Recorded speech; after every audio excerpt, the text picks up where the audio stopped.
Hello everyone, I'm Nurse J and welcome back to my channel, Nurse J TV. If you haven't already, please like, share, and subscribe. Today's video is going to entail about some quick do's and don'ts on how to count narcotics, period. As a new nurse, it's very important to know how to count narcotics. And I know that there's so much you're trying to learn right now. There's so many different things that's thrown at you, words that you've never heard before. But if you want to downpack anything and want to ensure anything, you want to ensure that you know how to count narcotics. For starters, you want to be sure that you always count narcotics with another nurse. You never count with a CNA, anybody in dietary, housekeeping. You always want to make sure it's another nurse, and preferably the nurse that was on the cart before you. Next, you always want to be sure that the number of cards that you have, the cards are the pills. We call them cards. So let's say you have 19 cards in your drawer. You want to make sure that you have 19 sheets and that what she's wrote on her paper on the other sheets, that it verifies that she, has 19 cards also. Sometimes throughout the shift, cards can come in and they'll get added, but she needs to write down that the card was added and the resident's name of the card that was added. Also, you want to be sure before you sign anything, putting your signature on anything, you want to verify that your count is thorough, that everything that these sheets say, your cards matches everything those sheets say. Everything has to be a perfect match. There's no exceptions of anything, down to if it says 18 cards and you have 19, that's unacceptable. That's considered a med error. Everything needs to match. Okay, let's dig into actually counting cards off with the other nurse. You want to make sure that you count your cards and your sheets match. So you have 19 cards, you have 19 sheets. So when the nurse is counting with you, you want to make sure that you look at the book that she has, counting up her numbers, and verify it with your cards. So for example, if she has the book needs to be at eye level with you and your cards.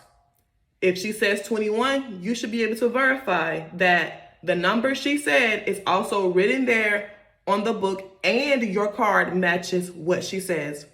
Okay, so you're like, why do I have to be so thorough about the card, the book? Like, why are you being so deep about this? This is why. She can say 21, okay? You see 21. But when you go to pass out that Ativan, you see 22. Like, I just knew she said 21. Where did this 22 come from? She lied. So therefore, you have a missing pill. Guess who's held accountable now? You are, because you signed your signature and you accepted that pill, that cart, the way that it was. So it's now your problem. She's going home and, she's happy. She got away with whatever, or a mistake that she made, and now it's on you.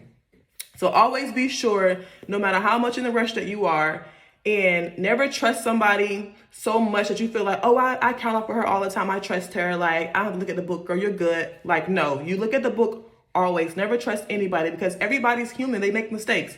And it could be a mistake that she made and she's like, oh, I forgot to sign out something. Like, so always verify the book with your card. No exceptions, always. Next, you want to also be sure that when she says 21, you count 21. You want to look at you want to count each pill. Sometimes the cards are clear and the pill is white. So it's really hard to see if one is missing or not. So it's why it's very important to take your time. And if it's 21, 30 pills, it doesn't matter, because this is your license at hand. So you take your time and do whatever you have to do to verify that you see 21 white pills in this card. You're going to also want to turn your card over. When you turn your card over, you're going to see expiration dates. You're going to see those same numbers from the front on the back also. So you want to make sure that nothing is popped out, and you want to make sure that you don't see any tape or anything. Okay, Jay, why do I care if there's tape on the back of the card?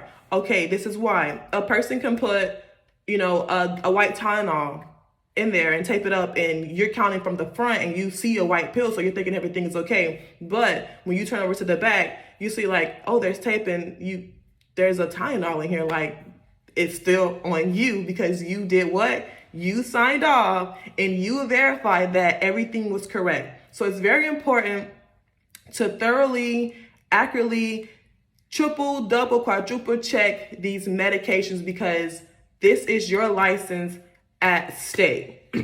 And when you're new, you feel overwhelmed with so much things, and it's like, oh my God, this is another thing I have to worry about. If you don't worry about nothing else, you worry about when you get those keys from that nurse that everything was correct. It's mostly anything else we can figure out. And sometimes with med errors, we can figure those out too. But you want to be sure that you avoid having to go through any of those hiccups with these medications because you took your time and you verified the count. Also, in that med drawer, you'll sometimes have things like morphine liquids. You'll have medications that's in tubes that has creams. There's ways to check those also. So for morphine, let's say you have morphine in a bottle. You want to make sure that you set the morphine on a flat level surface and you look at the milligrams that's there.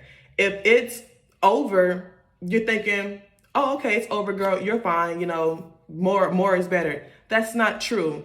A lot of facilities, if state walks into that facility and you're over, that's a ding for your facility. You need to let your supervisor know, hey, and it's not tattletelling, it's just making sure that, because in the book, she can have 12.5, but you have 14.5. Like I told you, the book should always match what you have in your drawer. So if it's over or under, your supervisor needs to know so that they can discard it or they can figure out if this person is even getting the medication from this nurse at all. So there's many reasons why it's very important to let your supervisor know and not accept the morphine over. No liquids should be over or under. It should always be correct. Now, sometimes morphine does come it comes in normally like 30 milligrams. And sometimes it can be like a little bit over 30. So if a person is getting, 0.5 milligrams throughout the day, and then at the end of the whole bottle, you may still have a little bit left over. That's fine, but the supervisor should always know, and they should know to let their DON know to discard the extra amount and to ensure that this person is getting what they need. Also with tubes, you should also check to make sure that the tubes have the amount of milligrams that they're supposed to have also. For example, the tube can say 10 milligrams, but you want to make sure you push the tube up and that it doesn't go above 10 milligrams, because a person can pull the tube down and it'll bring down the medication and it'll look like 10, but it's really not 10 in there. There's really like 7. But if you pushes it up, it shouldn't move.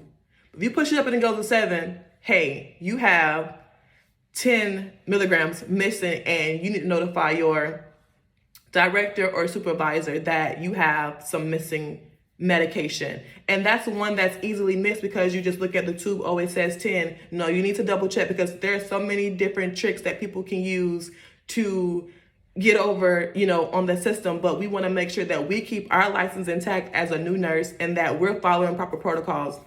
And I feel like that's very it of the delicate procedures and very things that you guys should know. Different facilities are different. So as you go to work at your different sites, you'll see, or even if you're in school right now and you go to clinicals, different sites may do things different, but these key things should always be followed.